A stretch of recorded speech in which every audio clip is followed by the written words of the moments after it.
Good evening, good afternoon. Welcome back to High Top Sports Oregon. Big win. Ducks over Ohio State, the Buckeyes. The key matchup that we thought was going to be the key matchup. But first, this video is sponsored by BetUS. At betus.com, you can get 150% back on your first two deposits with the code YouTube150 up to $2,000. That is 150% back on your first two deposits with the code YouTube150. Lattes are flowing. How we feeling? Buddy, I haven't felt this great in years. All right. This was a hell of a win.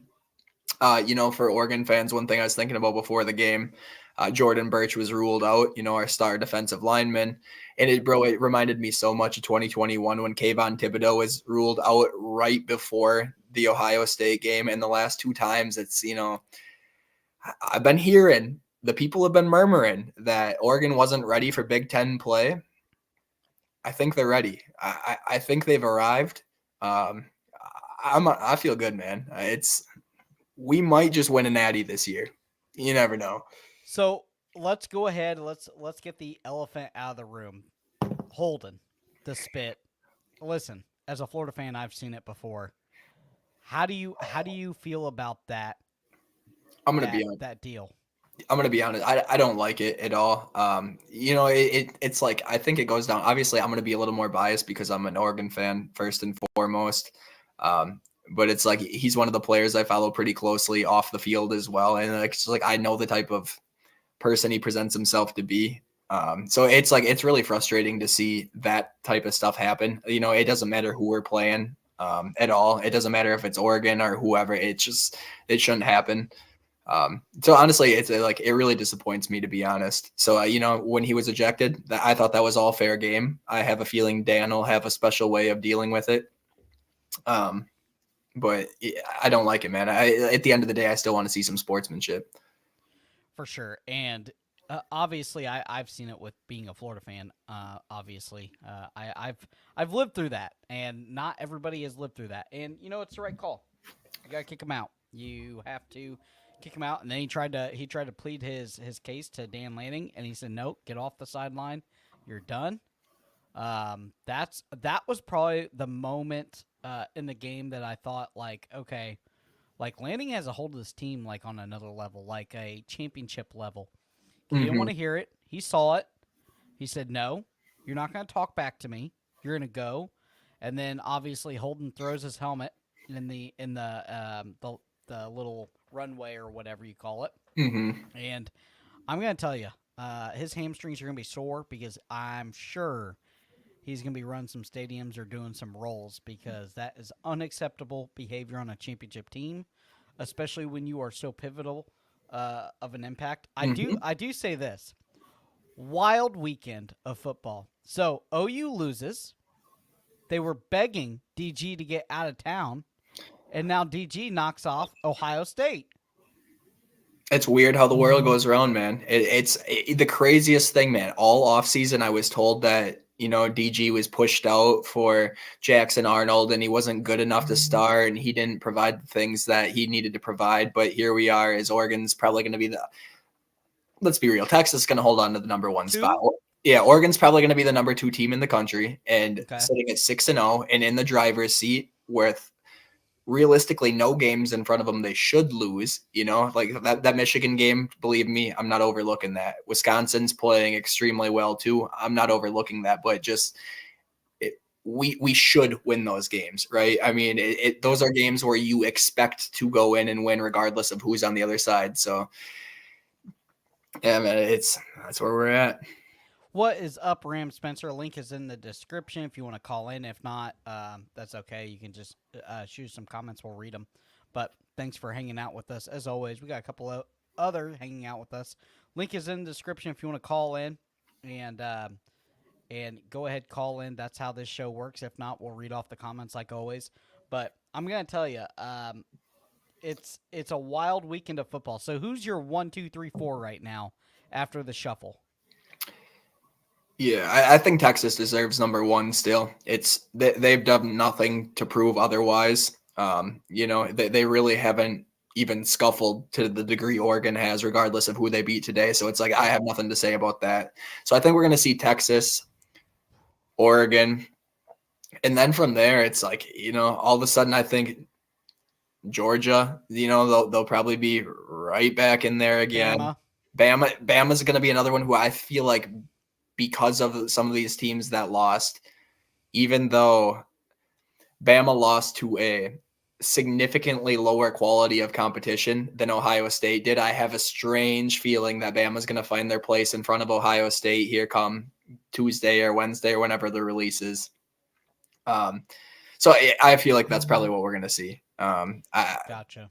Yeah, it's maybe Miami sneaks in there. Miami sneaks in top 5, you think? And that's the one I'm thinking of, because the media is super high on Miami, and it's just, I feel like every game they played, they should have won fair. But I do think there are times in 2 out of the last 3 games where they have been bailed out to the point where they gave themselves an opportunity to win, which they did what they needed to do in those moments because they were given those opportunities. Yeah, a win's a win. You can't really knock them for that. But at the same time, I'm like, they don't look in the same class as, a Texas or an Alabama or a Georgia, or even, after tonight in Oregon and Ohio State. Like that, it was a very well fought game on all ends of the ball from both sides. It was like, I feel like this game was everything and more we could have expected.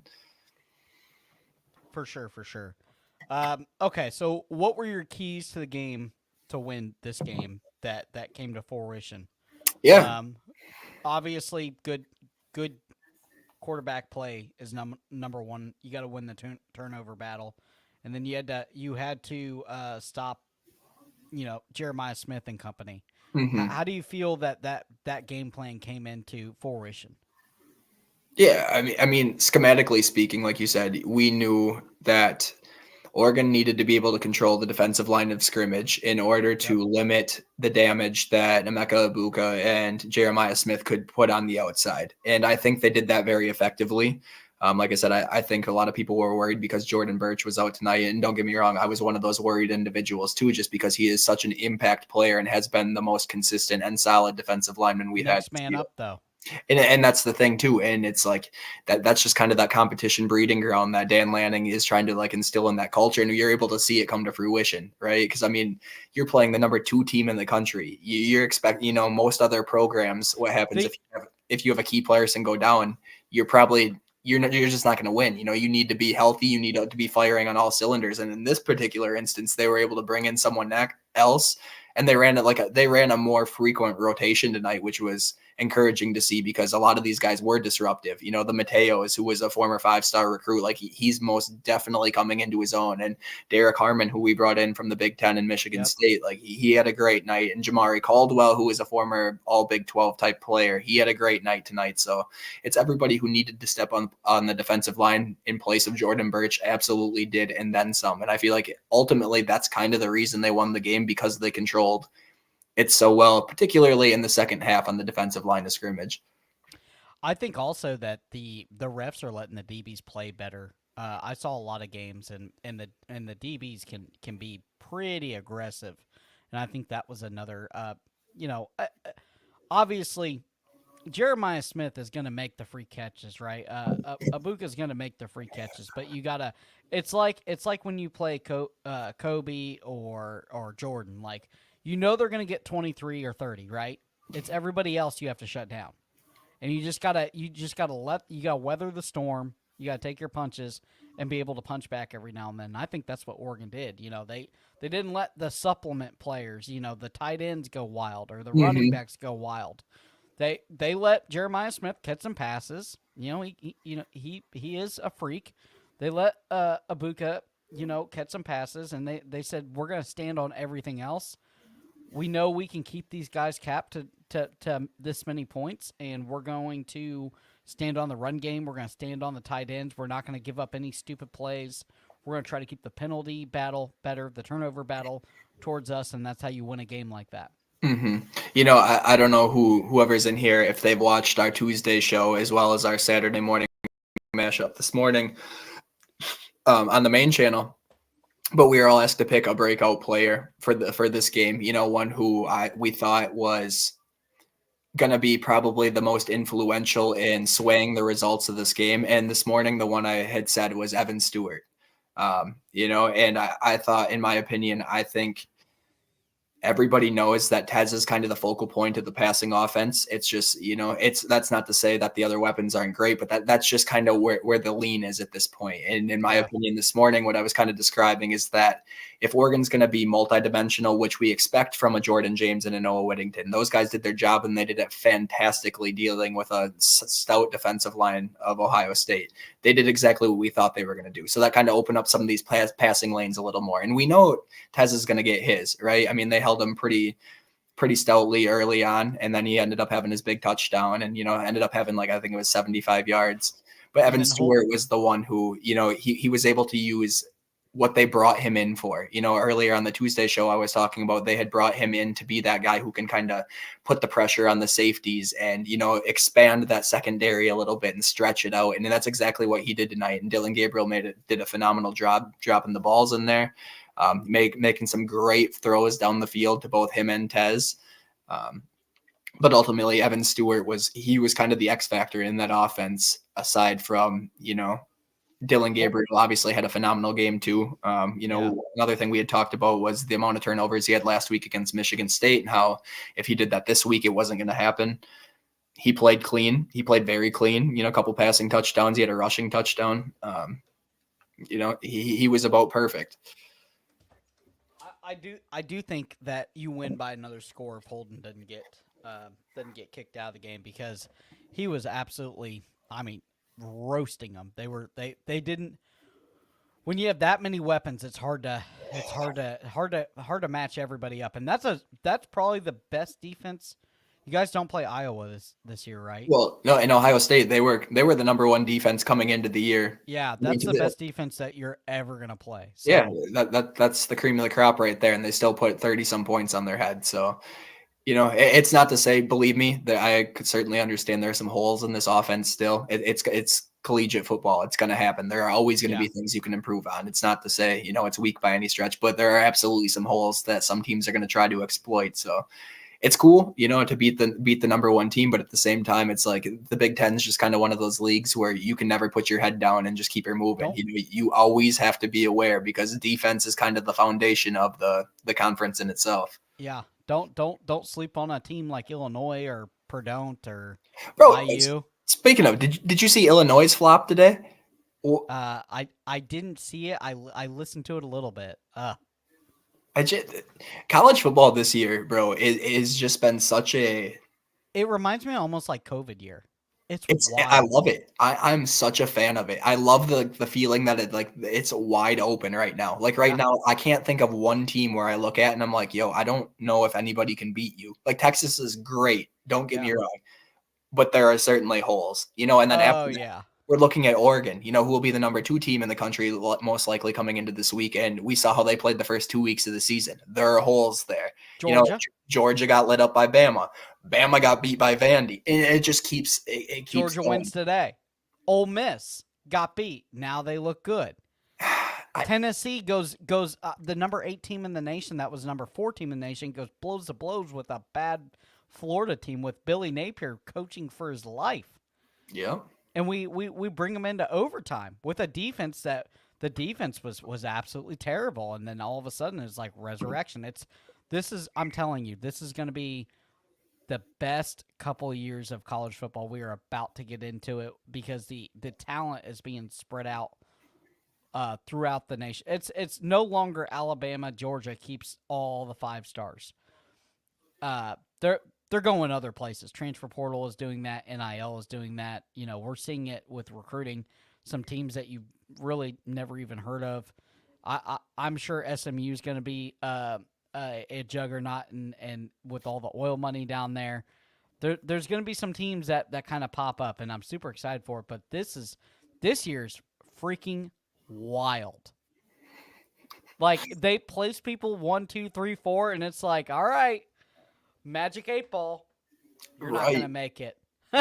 I know Texas survived today, but we were just talking about it on the morning mashup this morning. It's like, we had back-to-back weeks with the number 1 team in the nation losing. It's like when do you really see that? I mean, don't get me wrong, it's happened before, but it's like that goes to show you that like this year has to be one of the most wide open years that I can remember in And recent memory. in the SEC, Vandy beat Kentucky today. And bro, Vandy's a solid team. Diego Pavia, that dude is like electric He's to a watch. dog. That dude is such a dog. Dude, I remember he came in for, correct me if I'm wrong, I believe it was New Mexico State. And I remember he had a little bit of hype behind him. And they're like, he could transform this offense. And you're thinking, it's Vandy. What can you really do? But that man has been a life changer to that program in itself, man. I mean, just they're not going to compete for, a national championship or a playoff berth per se, but they're going to cause some fucking havoc toward the end of the year. Yeah, they're the new Purdue of the Big Ten when Purdue was like halfway decent.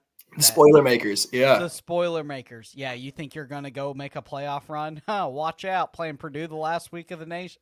You got to get in with a bowl game. Yeah, that ain't happening, bro. Yeah, if you go to Lafayette, fucking Indiana on a Friday night, good luck. It's cold.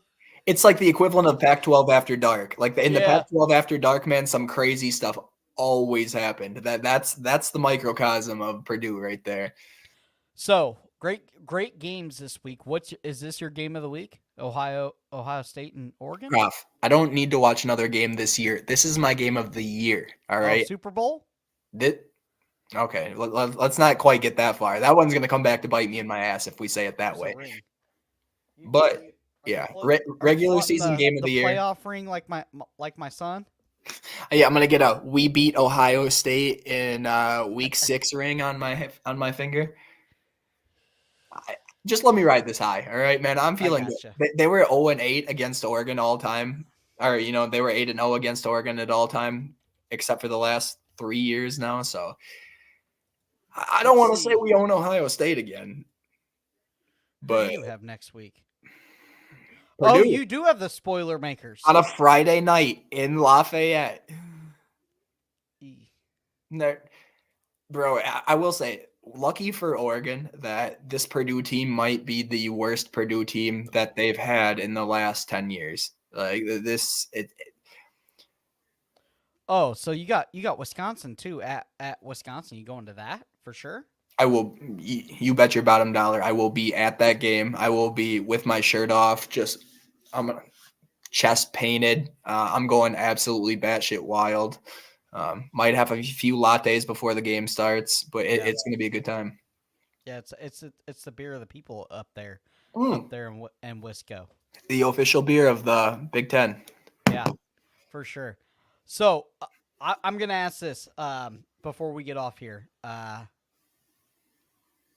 Who do you think makes the biggest shock in the new scuffle up of rising in the rankings? Do you think IU could jump way high, being 6-0 now? Do you think it's a team like Tennessee that bounce back in OT against Florida? Like, who's making the biggest jump? You think Bama? Georgia? I don't know. So you probably know this. I've been so focused on the Oregon game over the last couple hours, I haven't seen. Did Iowa State win today? I think they had West Virginia. Iowa State? They were sitting at, I believe it was 6-0 to a point.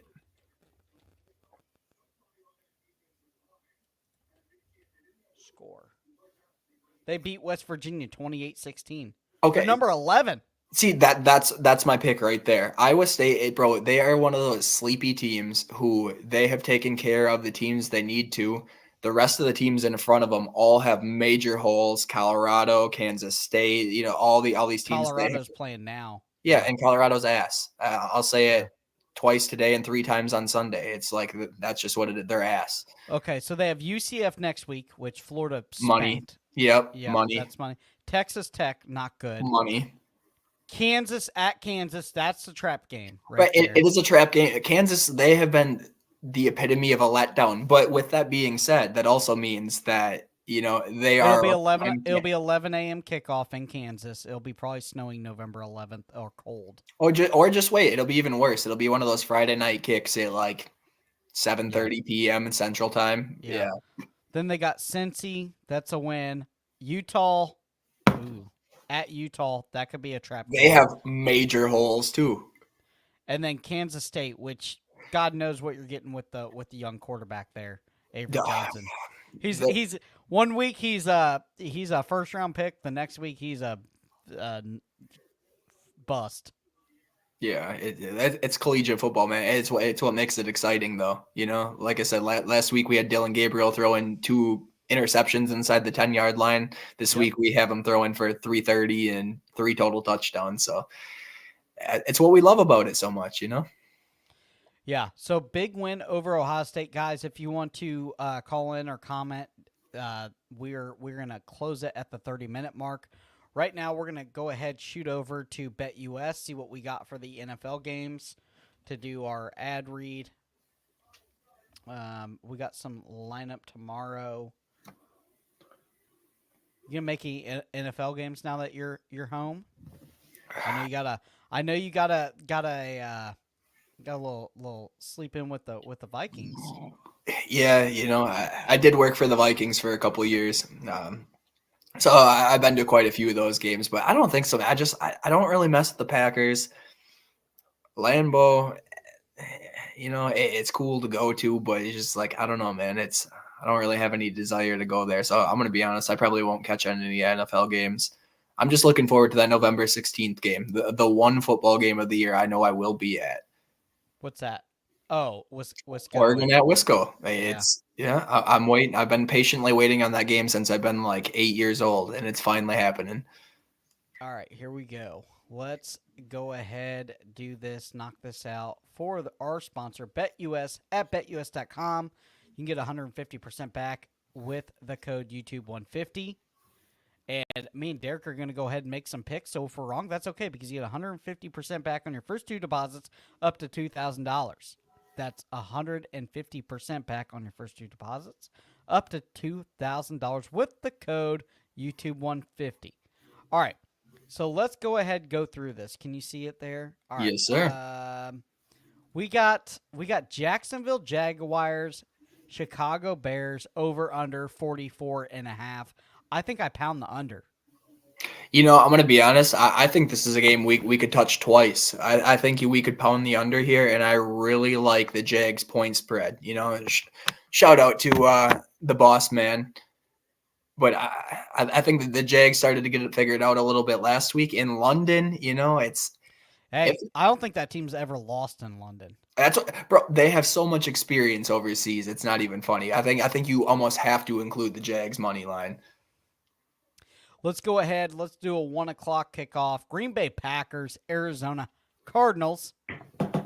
Well, I think I'm gonna take the over 47. the over, I like it. I think there could be a lot of points scored. Me, like I said, I typically sit on like those the money lines point spread, and I'm not sitting in Phoenix, Arizona right now. I'm sitting in Wisconsin. I'd take the Packers -5.5. And then probably the worst 2 scoring teams in the nation, Indianapolis Colts and Tennessee Titans. Let's go ahead pound the under a 43 on that because I don't think they're gonna score a god dang thing. It's gonna be like 3-2. It's gonna be like a safety and a field goal. But bro, the one Vegas is never wrong. If they have a line of this 43 or whatever it is, this is going to be one of the highest scoring games of the year. Just you wait. For sure. And then let's do our last one. Detroit Lions, Dallas Cowboys. Tough game between 2 tough teams. Let's go ahead. I'm going to take the Detroit Lions money line at -3. Ooh. See, I'm right along with you. I was thinking the Cowboys at +3. I like that. I like that field goal margin right at that square number. So we really minimize our risk. That's going to be a good one. All right, guys, that's betus.com. You can go ahead check them out over there at betus.com. We got another 4 minutes, guys. Comment. We're gonna shut it down after 30 minutes. So my biggest question for you is, looking at the schedule, we have obviously Purdue, Wisconsin. Is there a trap game for you that you are concerned about? Yes. Or is it playoff easily going to be made? I will never say that just because it's college football. It's like I don't care what So program you are. you got You always, Purdue at I already Purdue. know. I'm looking at that Michigan game at the big house. Ooh, Michigan has some major flaws. Don't get me wrong. They can't throw the ball to save their ass. It's just the reality of the situation. However, they do have a lot of special pieces on both sides of the ball. They have a first round tight end on offense. They have a solid running game. Their quarterback's a little suspect, but the offensive line looks solid, and their defense is always great. Will Johnson arguably is one of the best defensive players in the country. You always have to be weary when you're playing a guy like that. So that Michigan game, I think that's one where if Michigan figures out how to control the tempo of the game and their defense plays the way they want to, I think that could be a really, really difficult game for the Ducks to walk away with a dub. Even after the winning against Ohio State tonight, I think that's a game just to be weary of. I think we should win it, but if there's a game that makes me think twice about it, it's that one. cold, late night in the big house In the big with a little house. snow. Yeah, and it's you never know what you're getting in Ann Arbor. It's you like They you do said. get lake effect too. You could get a rain game in November, and it could be just a run it down your throat nasty game, which would be right up their alley. Yeah. For the people who are on the West Coast and the Oregon fans, rain in November in Big Ten country is Sleet. absolutely miserable to be in. It Yep. hits your skin and it just freezes. Yeah, it's not a good time for anybody. Yeah, it's So like 36 degrees. It's not 32 to freeze. It's 36 degrees and you get rained on. You see your breath and it's miserable and it's cold and it feels like pins and needles the entire time. And you just want to run the ball, and that's what they want to do. And then obviously we got to circle the last game, November 30th, Washington. bring them. Oh, I want bring it. all of them. I want all of the UW smoke this year. And don't get me wrong. I think there's a lot of people who are like, you're gonna have to beat up on them in a down year. Good. Fuck them. All right. I can't wait for that game. I hope we hang 70 points on their head. I would just be on cloud nine. That's a game, man. I like even more so than Wisconsin. I love beating Wisconsin for my own personal well-being just because I grew up Okay, here. so you get by on a big win with Ohio State. Mm-hmm. You hang 85 on Washington. Mm-hmm. Comparison of how you feel. If we 85 after 3 years, bro, I'm gonna be honest. Give me that 85 on Washington's head. Like that would just feel so good. I hate that university with a passion. Yeah, They're disgusting. yeah. Ducks looking like they're gonna beat. Yes, he did. He I did. did So say that. That is, yes, I can confirm, yes. straight from the source. I did indeed say fuck the Huskies. I with a passion hate those guys. Now you got Illinois coming up. And I know they lost today, but a team not to overlook. Mm-hmm. It's at Oregon, which is good, but Illinois, they're going to sling the ball around. They play a complementary defense. It's not a easy slate on the back end. No, You got some teams that could beat you. Obviously you have Purdue next week, hopefully at Purdue, but you never know. It's Friday night on 8 p.m. It's going to be 45 degrees and weird and probably rainy, and it's going to be odd. So you squeak past that. You got Illinois at Oregon, which helps. mm-hmm. You got to go to the big house. Then you got Maryland, which you never know. Then you got at Wisconsin and at Washington, and then at Oregon with Washington. So teams that you really have to, don't choke the dogs up yet because there's plenty of competition left. Oh, it is. It's just I think I'm going to give the Oregon fans the grace to ride this high. This is the game where as soon as the Big Ten schedule was released, everybody had it circled on their calendar. And I'm not Oh even yeah, just talking necessarily Oregon and Ohio State fans, like, national media, fans of like college football who, have some extensive knowledge of multiple programs. Like they were looking forward to this one and to walk away with the win, and here. this It's a big deal, and it was a massive recruiting weekend as well. So that's something I can't understate. Can't overstate. There were a couple of recruits that were there who are they have Ohio State and Oregon as some finalists. And, I'm not saying, that's the end all be all. That's far from the case in recruiting, but it certainly doesn't help or hurt to beat the competition head to head. Yeah, for sure. And with wins and losses with recruits, they understand. They play the game. They know a win and a loss. It's not as the driving factor, but it's good to get the win over the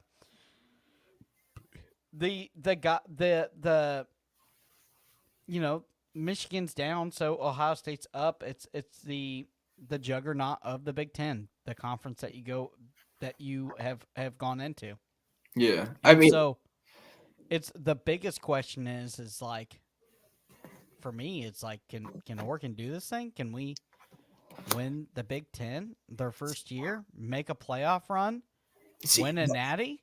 that's the thing. And for the people who tuned into our Tuesday show, we had an entire segment on what it would mean for Oregon to win tonight. And, the things I had brought up, one was, the head-to-head recruiting.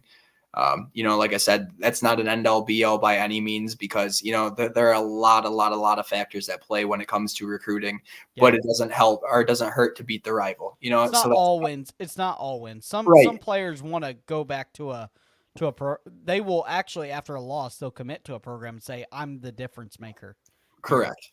And the one that makes me the happiest, aside from Oregon's in the driver's seat for a Big Ten championship berth, that's a fact. They could lose 2 games that they're not supposed to, and they would still be able to make that championship game. We're getting ahead of ourselves there. There's that.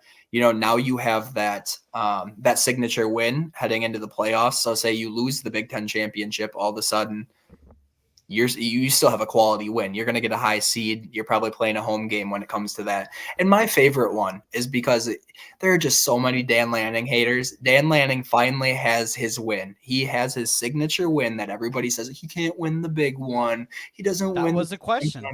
It's not a question anymore, Prof. It's over. Dan won it. I'm done. I don't want to hear shit. All right. Like I put it on the Twitter. If you're not an Oregon fan, nobody can tell me shit for the next 3 weeks. That's how it's going. Dan Lanning is that man, and Dan Lanning's that guy, man. I would die for that man. Is this possibly the first nail in the coffin for Ryan Day? Ironically enough, Prof, I don't know if you remember this, but you and I had shot a show over the summer, and Yep. we had discussed this very same I topic. remember it. You do? Okay, yeah. So we were on here and we discussed this very same topic, and actually we discussed this game and talked about how this game could be one of those needle movers. And it's not, it's not because Oregon's is great. It's just like it's one of those games where he hasn't been able to beat Michigan multiple times, and then you get, sure, you're on the road at a hostile environment. Some people are going to tell me Oregon's not a hostile environment. Ohio State fans don't give a fuck No, where you play. no, It could have been in Tuscaloosa. It could have been with LSU with Burrow and Jefferson and company. They don't care. not at all.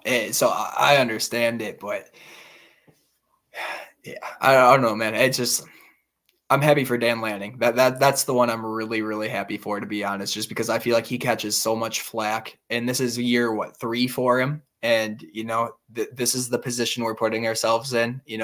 Prior to Mario, however we feel about him, Oregon had never beaten Ohio State. Now all of a sudden we're on a 2-game win streak. We joined a new conference. We're sitting in the driver's seat. You're going to be the number 2 team in the country, and this is all year 3 and just his coaching experience. You know what I mean? So I feel really good about the trajectory of the program, regardless of what happens. This could be a year where Oregon gets a 6 seed in the playoffs and gets bounced the first round, and I'm still going to feel pretty positive about the direction we're heading as a whole.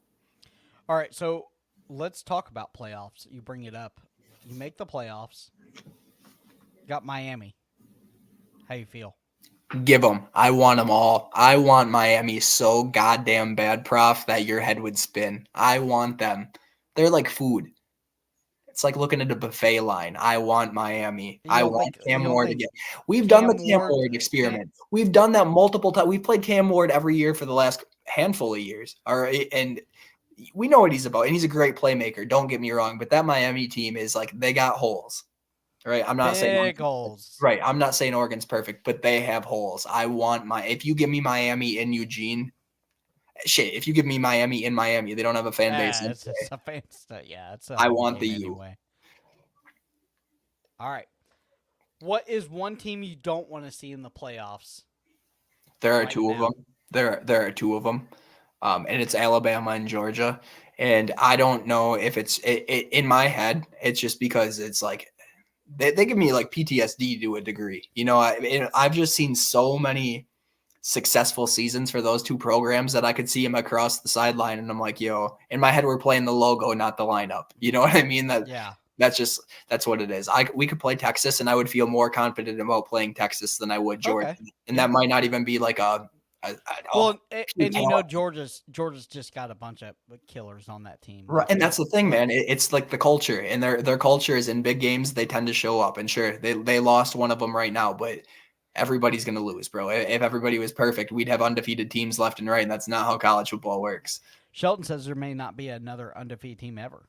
I could see it. The NIL, and with what the NCAA is trying to do to intervene in the NIL process, they're trying to level it out a little bit more, and I think they're going to be successful to a degree.